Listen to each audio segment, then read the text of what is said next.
news, forecasts, contests, and more. Welcome back to Tuesday's Tax Tips with Andy Stadler. We want you to grab a pen and listen up.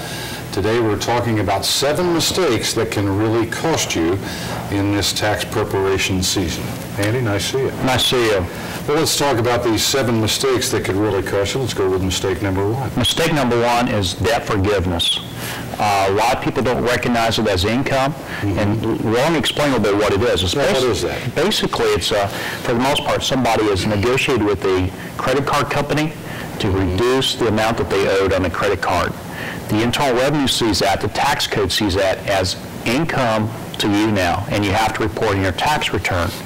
A lot of folks don't recognize it. They will get a tax form in the mail. It's called a 1099-C for cancellation of debt. I see. And you generally have to add it into your income. It can be, there are some situations where it would not be taxable, but usually that's one of the biggest mistakes that people make. So they get the form in the mail, they don't think it's a taxable thing. Next thing you know, they get a surprise letter from IRS saying you owe us a large sum of money because of that income. Just because of canceling your debt. That's right.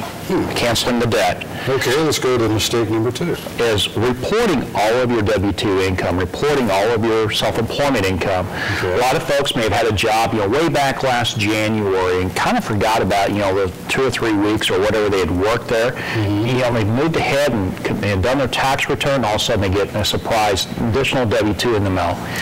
What you got to do is you got to go back and amend your tax return. You have to go back and add that back in with your other income. So that is real important. And again, if you don't do this, you get one of those nasty little letters in the mail from Uncle Sam saying you owe us. Do they have to recalculate your tax and so forth? Exactly. Is that because of that? That's additional income, and you got to go through the entire forms basically all over again.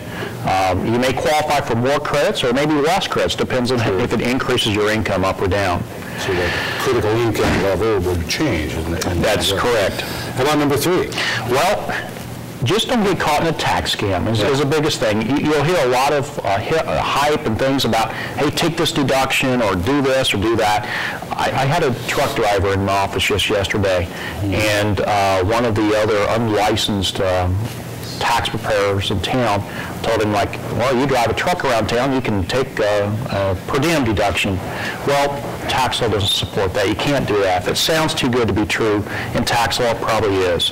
You need to get with a licensed tax professional and a enrolled agent, someone who really knows the tax law. Ultimately, you're responsible for your own tax return. Even though someone else may tell you something, you're the one signing it, and Uncle Sam's going to come back after you. Yeah, not the person who gave you. That's right.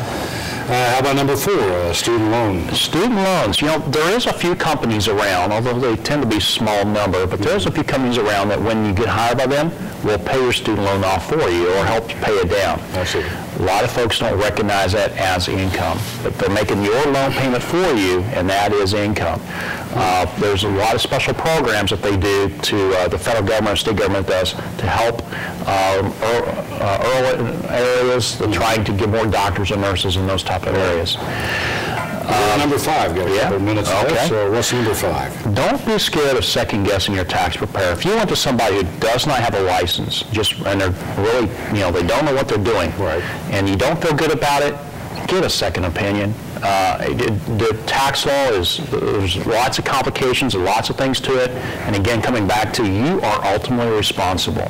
So you want to make sure that it's correct for you. Now, one thing's very clear all the way through: we are responsible for our taxes. That's correct. Let's go to mistake number 6. If your taxes get complicated. Yeah, if they get complicated, you've gotten married, you've bought a rental house, you have children, you have a mortgage. It's more than just a simple return, just a simple person. You really need to hire a licensed tax professional. Trying to rely upon a software or a friend's advice is probably going to cost you money. Per the IRS, a family or someone has investments generally lose over $800 a year in additional refunds or additional tax credits that they're eligible for. Very interesting. And what's our last mistake we need to be aware of? Well, I've already mentioned it a couple times. Ultimately, you are responsible for your tax return. So no matter what advice you get from somebody, no matter who you called, and even if you call the Internal Revenue Service themselves, you're responsible. You sign a return, and you're signing under perjury law. Very interesting, and if you have any more questions for Andy, call his Terrett office at 478-2800, or the toll-free number is 800-447-2015. For more information, you can also log on to mywabashvalley.com and click on Valley Experts and then Stadler Tax. So some very important things. This is the time of the year, and as Andy has said all the way through this interview, you are ultimately responsible for your tax return. See you next week. See you next week. Stay busy. Thank you. We'll be right back. Would your sweetheart like a